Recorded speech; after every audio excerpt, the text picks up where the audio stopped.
સુડેલની લગ્ન કરવાની ઈચ્છા બનેલી ઘટના। રાજકોટના એક શાંત અને હરિયાળા વિસ્તારમાં સુખપુર નામનું નાનકડું ગામ આવેલું હતું। દિવસ દરમિયાન સામાન્ય લાગતું હતું। ખેતરોમાં કામ કરતા લોકો, સાંજ પડતા મંદિરના ઘંટના અવાજ, દૂરથી સંભળાતા પક્ષીઓના અવાજ, આ બધું શાંતિભર્યું લાગતું। પરંતુ આ ગામની આસપાસનો એકાંત રસ્તો રાત પડે ત્યારે અલગ જ રૂપ ધારણ કરી લેતો। ખાસ કરીને અમાસની રાત્રે તો એ રસ્તાનું નામ લેવાથી પણ લોકો કાંપતા। કારણ કે વર્ષો પહેલા અહીં કંઈક એવું બન્યું હતું જેની ચર્ચા આજ સુધી દબાઈ રહી હતી। આ રસ્તો ગામને નજીકના શહેર સાથે જોડતો હતો। રોજ સેંકડો લોકો આ રસ્તે આવતા જતા, પણ રાત્રે કોઈ સ્વેચ્છાએ પસાર થતું નહીં। કારણ કે અંધકારમાં આ રસ્તો જીવતો લાગતો। વૃક્ષોની છાયાઓ હલતી, પવનમાં પાન સરકતા ત્યારે એવું લાગતું જાણે કોઈ પાછળ ચાલે છે। આવા વાતાવરણ વચ્ચે સુખપુર ગામમાં અજય નામનો યુવાન રહેતો હતો। સામાન્ય પરિવારનો દીકરો। પિતાજી ખેતરમાં કામ કરતા અને માતા ઘર સંભાળતી।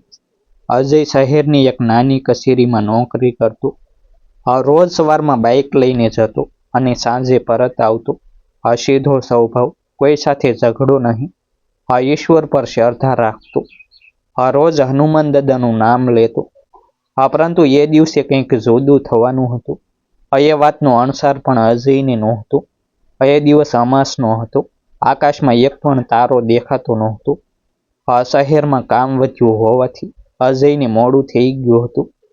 ઘડિયાળમાં રાત્રે લગભગ 11 વાગ્યા હતા। રસ્તા પર બહુ ઓછી ગાડીઓ હતી। બાઇક સ્ટાર્ટ કરી તેણે ઘર તરફ વાળ્યું। શહેરની લાઇટો પાછળ રહી ગઈ। આગળ ગામ તરફ જતા રસ્તે અંધકાર છવાઈ ગયો। હેડલાઇટનો પ્રકાશ માત્ર થોડા મીટર સુધી જ દેખાતો હતો। બંને બાજુ ઊંચા વૃક્ષો અને ખાલી ખેતરો। પવનના ઝોકામાં પાંદડા સરકતા ત્યારે અજીબ અવાજ થતો। અજયને અંદરથી થોડો ગભરાટ થયો। પરંતુ તેણે પોતાને સમજાવ્યું કે રોજનો રસ્તો છે, કંઈ થવાનું નથી। તેમ છતાં મનમાં અજાણ્યો ભય ઉગતો ગયો। કારણ કે અમાસની રાત અને આ રસ્તાની વાતો તેને યાદ આવી ગઈ। ગામના વડીલો કહેતા કે અમાસની રાત્રે આ રસ્તે કંઈક દેખાય છે। પરંતુ અજય એ વાતોને હંમેશા અંધશ્રદ્ધા ગણતો। બાઇક ધીમે ધીમે આગળ વધતું રહ્યું। અચાનક વચ્ચેના વળાંક પાસે બાઇક ઝટકો મારીને બંધ પડી ગયું। અજયે હેન્ડલ ફેરવ્યું, ફરી સ્ટાર્ટ કરવાનો પ્રયાસ કર્યો, પણ બાઇક ચાલુ ન થયું। આસપાસ ઘોર અંધકાર હતો। દૂર દૂર સુધી કોઈ ઘર કે દીવો દેખાતો નહોતો। માત્ર પવનનો અવાજ અને ક્યારેક કોઈ અજાણી શેષ જેવો અવાજ। અજયનું ગળું સૂકું થઈ ગયું। તેણે મોબાઈલ કાઢ્યો, પણ ત્યાં જ અસંબો થયો। મોબાઈલમાં નેટવર્ક નહોતું। સમય જાણવાનો પ્રયત્ન કર્યો તો ઘડિયાળમાં સમય અટક્યો હોય એમ લાગ્યું। તેણે આસપાસ નજર ફેરવી। રસ્તા પર ધૂળ અને પાન પડેલા। હવામાં ઠંડક વધતી જઈ રહી હતી। જાણે કોઈ અદૃશ્ય રીતે તાપમાન ઘટાડે છે। અજયે બાઇકને રસ્તાની બાજુ મૂકી અને પગપાળા આગળ જોવાનું વિચાર્યું। કદાચ થોડે દૂર કોઈ મકાન હશે। એવું વિચારીને તેણે 2-4 પગલાં આગળ વધાર્યા। એટલામાં પાછળથી ચાલવાનો અવાજ આવ્યો। અજય થંભી ગયો। ધબકતું હૃદય તેને કાનમાં સંભળાતું હતું। તેણે ધીમેથી પાછળ જોયું તો રસ્તાની વચ્ચે એક સ્ત્રી ઊભી હતી। સફેદ વસ્ત્રમાં, ખુલ્લા લાંબા વાળ, ચહેરો અડધો અંધકારમાં છુપાયેલો। તે અચ્છલ ઊભી હતી। અજયને લાગ્યું કદાચ કોઈ મુસાફર હશે। તેણે હિંમત કરીને પૂછ્યું, બેન, આ રસ્તે કોઈ ગામ છે? પરંતુ સ્ત્રીએ કોઈ જવાબ આપ્યો નહીં। થોડું આગળ આવી। મોબાઈલના ધીમા પ્રકાશમાં તેનો ચહેરો દેખાયો। સુંદર લાગતો હતો, પરંતુ આંખો અજીબ હતી, હસતી નહોતી, જાણે ભાવશૂન્ય હોય। તેણે મીઠા સ્વરે કહ્યું, મને ઘર સુધી લઈ જશો? અજયને અસંબો થયો। રાત્રે આ એકાંત રસ્તે સ્ત્રી, તે પણ એકલી। પરંતુ અજય સ્વભાવથી મદદરૂપ હતો। તેણે કહ્યું, મારું બાઇક બંધ પડી ગયું છે, હું પણ ફસાયો છું। સ્ત્રી ધીમેથી હસી અને બોલી, ચિંતા ન કરો, તમારું બાઇક ચાલશે, પણ પહેલાં મને વચન આપો કે મને ઘર સુધી લઈ જશો। આ શબ્દોમાં કંઈક અજીબ લાગ્યું. અજયનું મન શેત્યું. તેણે કહ્યું, હું પ્રયત્ન કરીશ. એટલામાં સ્ત્રી નજીક આવી. તેની હાજરીથી હવા વધુ ઠંડી થઈ ગઈ. અજયને એવું લાગ્યું જાણે કોઈ અદૃશ્ય રીતે તેની આસપાસ ચક્કર લગાવી રહ્યું છે. સ્ત્રી અચાનક બોલી, તમે બહુ સારા લાગો છો. મને તમારો સાથ જોઈએ છે. અજયને આ વાત અસમંજસ લાગી. તેણે કહ્યું, હું તમને રસ્તો બતાવી દઈશ, પણ મારે ઘરે જવું છે. સ્ત્રીના ચહેરે અચાનક અજીબ સ્મિત આવ્યું. આંખો ઝગમગાવી. અવાજ થોડો ઘેરો થયો. મને માત્ર રસ્તો નહીં, જીવનભરનો સાથ જોઈએ છે. આ શબ્દો સાંભળતા અજયનું શરીર સળવળ્યું. મનમાં ડર ઉગ્યો. કારણ કે એ શબ્દો સામાન્ય નહોતા. આસપાસનો અંધકાર વધુ ઘેરો લાગ્યો. પવનનો અવાજ જાણે કોઈ કરુણ રડવાનો સ્વર બની ગયો. અજયે પાછળ હટવાનો પ્રયત્ન કર્યો, પરંતુ પગ જાણે જમીનમાં ગળેલા હોય એમ લાગ્યા. સ્ત્રી એક પગલું આગળ આવી અને બોલી, હું તને પસંદ કરી ચૂકી છું. અજયના મનમાં હનુમાન દાદાનું નામ આવી ગયું, પરંતુ તે બોલી શક્યો નહીં. ગળું સુકાઈ ગયું હતું. સ્ત્રીનું રૂપ હવે અજીબ લાગવા લાગ્યું. ચહેરો સુંદર હોવા છતાં આંખોમાં લાલચ, અવાજમાં કર્કશતા. આસપાસ પવન અચાનક વેગથી ફૂંકાવા લાગ્યો. વૃક્ષોની ડાળીઓ હલવા લાગી.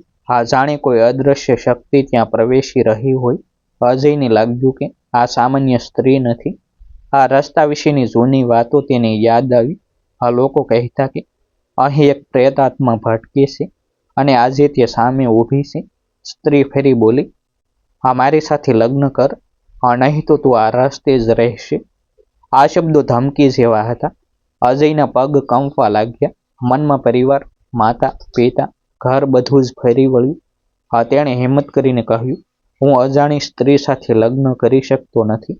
આ વાત સાંભળતા સ્ત્રીના ચહેરા પર હાસ્ય ગાયબ થઈ ગયું. આંખો લાલ ચટાક થઈ ગઈ. આસપાસનું વાતાવરણ વધુ ભયાનક બન્યું. અજયને લાગ્યું કે આ રાત સામાન્ય નથી, કંઈક અઘટિત થવાનું છે. તેણે અંતરમાં હનુમાન દાદાનું સ્મરણ કર્યું, પરંતુ હજુ અવાજ બહાર આવ્યો નહોતો. અંધકાર અને ભય વચ્ચે તે ઊભો રહ્યો. સામે ઊભેલી સ્ત્રી હવે માનવ જેવી લાગતી નહોતી.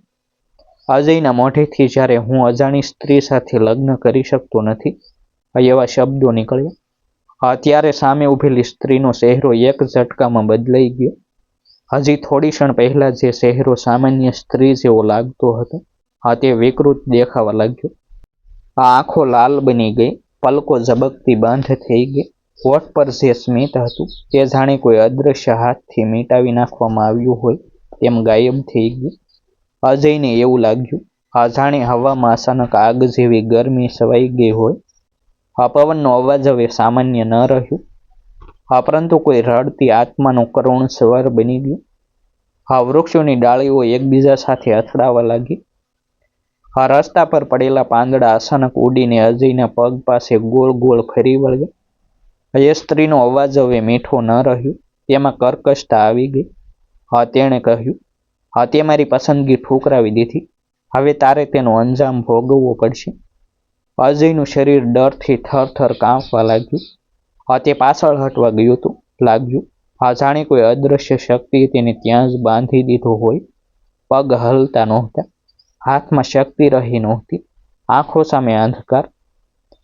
સામે ઊભેલી એ ભયાનક આકૃતિ હવે સ્ત્રી જેવી લાગતી નહોતી.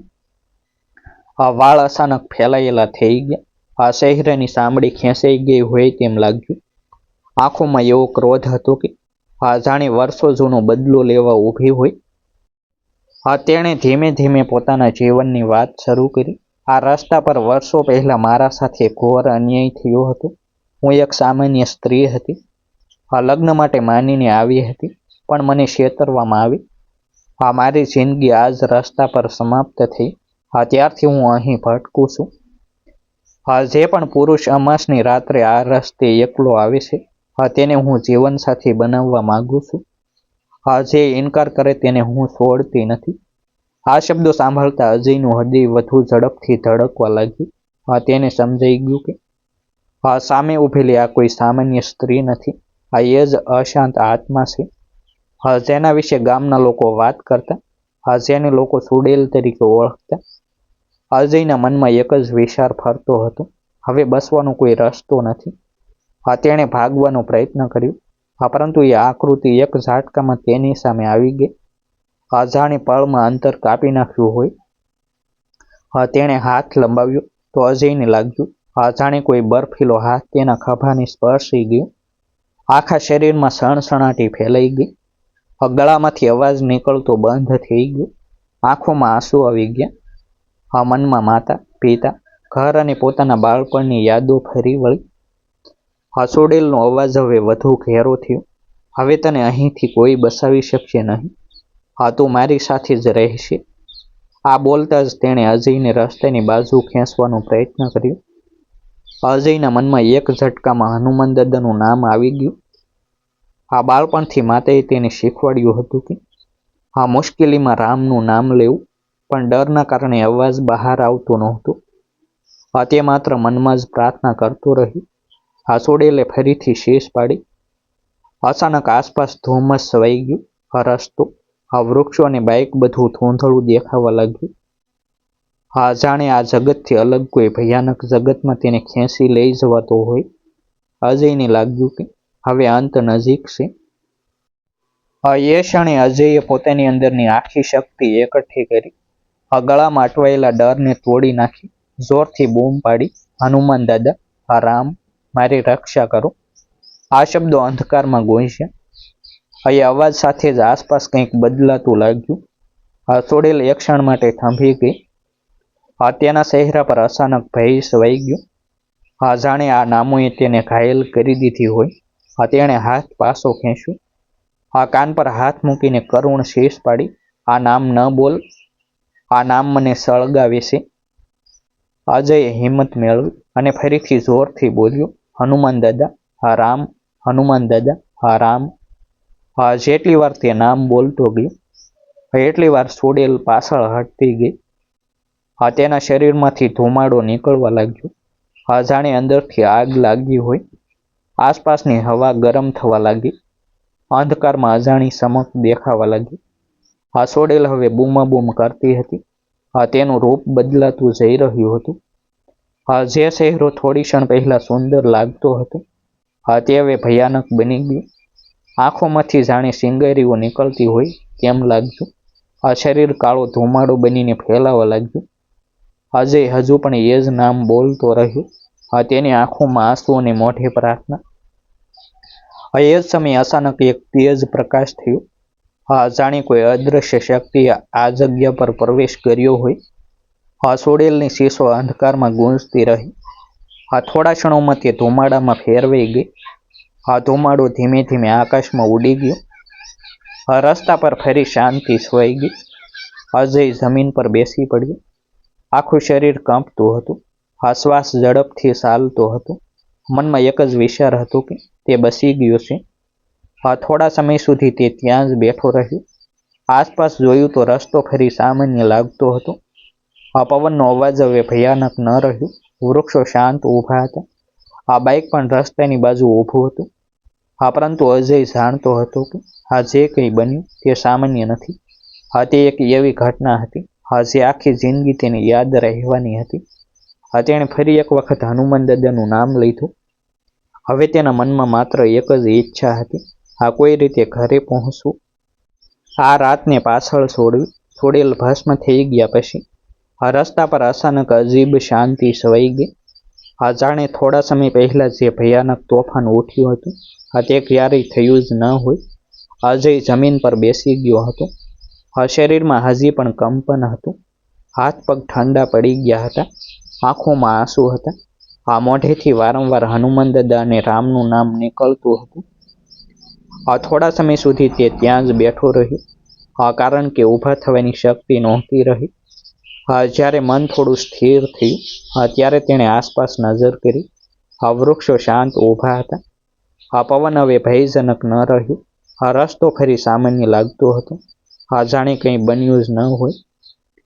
તેણે બાઇક તરફ નજર કરી. આશ્ચર્ય થયું કે જે બાઇક થોડા સમય પહેલા બંધ પડી ગયું હતું તે હવે આપોઆપ ચાલુ થવા તૈયાર હતું. અજયે કંપતા હાથથી બાઇક સ્ટાર્ટ કર્યું તો તે તરત જ ચાલુ થઈ ગયું. આ જોઈને તેને વધુ વિશ્વાસ થયો કે ઈશ્વરની કૃપા વગર તે બચી શક્યો ન હોત. અજય ધીમે ધીમે બાઇક લઈને ઘર તરફ ચાલ્યો. આ રસ્તો ટૂંકો લાગતો નહોતો. દરેક ઝાડ અને દરેક વળાંક તેને ફરી ડરાવી રહ્યા હતા. પરંતુ હવે તેના મોઢે ભગવાનનું નામ હતું અને મનમાં હિંમત. થોડા સમય પછી તે પોતાના ઘરના દરવાજે પહોંચ્યો. માતા જાગતી બેઠી હતી. દીકરાને જોઈને તે ચોંકી ગઈ, કારણ કે અજયનો ચહેરો પીળો પડેલો હતો. શરીર થરથર કાંપતું હતું. તેણે તરત જ પાણી આપ્યું. શાંતિથી બેસાડ્યો. અજયે આખી ઘટના કહી સંભળાવી. અમાસની રાત, રસ્તા પર ઊભેલી સ્ત્રી, લગ્ન કરવાની માંગણી, ધમકી, પછી હનુમાન દાદા અને રામના નામથી થયેલ ચમત્કાર. આ વાત સાંભળતા માતાની આંખોમાં પણ ડર છવાઈ ગયો. પિતાજી પણ ઉઠી ગયા. લાંબા સમય સુધી કોઈ બોલી શક્યું નહીં. બીજા દિવસે આ વાત ગામમાં ફેલાઈ ગઈ. વડીલો ભેગા થયા. આ રસ્તા વિશેની જૂની વાતો યાદ આવી. કેટલાકે કહ્યું કે વર્ષો પહેલા આ જ જગ્યાએ એક સ્ત્રી સાથે ભયાનક અન્યાય થયો હતો. ત્યારથી અમાસની રાત્રે અહીં અજીબ ઘટનાઓ થતી હતી. ઘણા લોકો એ રસ્તે રાત્રે પસાર થવાનું ટાળવા લાગ્યા. ગામના લોકોએ હનુમાન દાદાની પૂજા કરી. રસ્તાની બાજુ દીવો પ્રગટાવ્યો. અજયનું જીવન આ ઘટના પછી બદલાઈ ગયું. જે પહેલા માત્ર નામ માત્ર પ્રાર્થના કરતો હતો, તે હવે નિયમિત રીતે ઈશ્વરનું સ્મરણ કરવા લાગ્યું. તેને સમજાઈ ગયું કે માણસ એકલો હોય ત્યારે શક્તિમાં નબળો પડે છે, પરંતુ જ્યારે નામ સાથે હોય ત્યારે ડર પણ ભાગી જાય છે. આ ઘટના ગામમાં જાણીતી બની ગઈ. લોકો એકબીજાને ચેતવવા લાગ્યા કે અમાસની રાત્રે એકલા આ રસ્તે ન જવું. જો જવું પડે તો ઈશ્વરનું નામ લેવું. અજય માટે આ રાત જીવનની સૌથી ભયાનક અનુભવ હતો. પરંતુ સાથે સાથે એ રાતે તેને શ્રદ્ધાની શક્તિ પણ બતાવી. તે આજે પણ જ્યારે એ રસ્તે જાય છે, ત્યારે મનમાં એ દ્રશ્ય ફરી જીવતું થઈ જાય છે. પરંતુ હવે ડર નથી, માત્ર એક જ વિચાર રહે છે. હનુમાન દાદા અને રામના નામે તેને મૃત્યુમાંથી બચાવ્યું. આ ઘટના એ સાબિત કરે છે કે અંધકાર સામે પ્રકાશ છે અને ભય સામે શ્રદ્ધા. કોમેન્ટમાં જય હનુમાન દાદા અને શ્રી રામ લખવાનું ભૂલશો નહીં. ડિસ્ક્લેમર: આ સ્ટોરી લોકોમાં જાગૃતિ લાવવા અને મનોરંજન હેતુથી રજૂ કરવામાં આવી છે. આ સ્ટોરીમાં દર્શાવેલી ઘટના, પાત્રો અને પરિસ્થિતિઓ લેખકની કલ્પના શક્તિ પર આધારિત છે. આ કોઈ વ્યક્તિ, ગામ અથવા સ્થળ સાથે તેનો સીધો સંબંધ માનવો નહીં. આ સ્ટોરીનો ઉદ્દેશ ડર ફેલાવવાનો કે અંધશ્રદ્ધા પ્રોત્સાહિત કરવાનો નથી. દર્શકોને વિનંતી છે કે દરેક પરિસ્થિતિમાં સમજદારી, હિંમત અને ઈશ્વર પર વિશ્વાસ રાખે. આ સ્ટોરી માત્ર ચેતવણી રૂપ અને વિચારણા માટે રજૂ કરવામાં આવી છે, જેની દરેક મિત્રો નોંધ લે.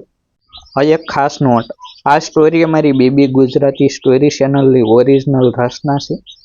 પરમિશન વગર કોપી કરશો નહીં. કોપી કરનાર સામે કોપીરાઇટ પોલિસી મુજબ કાયદેસરની કાર્યવાહી કરવામાં આવશે, જેની દરેક મિત્રો નોંધ લેશો. ફરી મળીશું એક નવી સ્ટોરી સાથે. આભાર. જય હિન્દ, જય ભારત. વિડીયોને હાઇપ કરવાનું ભૂલશો નહીં.